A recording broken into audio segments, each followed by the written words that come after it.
মানুহবোৰ যে আঁতৰি যায়, কষ্ট নহয়নে? আজিকালি নহয়। কিয়? এতিয়া অজুহাতৰ আঁৰৰ কাহিনীবোৰ চিনি পাওঁ, অভিযোগৰ ছলনাবোৰ বুজি পাওঁ। কৈ নিদিওঁ, মনে মনে নিজেই আঁতৰি আহোঁ। দুখ নালাগেনে?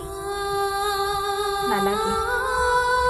মানুহে মোক কিতাপৰ দৰে পঢ়ে আৰু পঢ়া হ'লে গুচি যায়।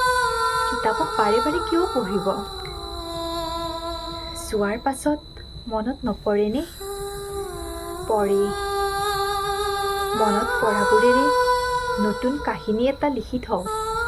কথাবোৰ কাহিনী হৈ লগতেই থাকি যায়। কাহিনীৰ পৰা জীৱনী হ'বলৈ মন নাযায়। জীৱনী হোৱাকৈ কোনোৱেই নাহে। মই কেৱল কাহিনী সকলোৰে বাবে।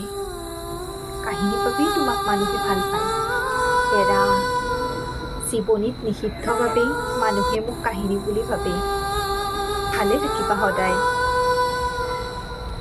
কাহিনীয়ে আনক ভালে ৰাখে, কাহিনী নিজে ভালে নাথাকে।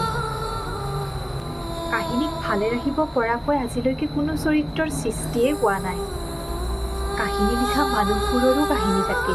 যোৱা মানুহবোৰো কেতিয়াবা চৰিত্ৰ হয়। সময়ে লিখা কাহিনীৰ খুব কৰুণ চৰিত্ৰ হয় তেওঁলোক।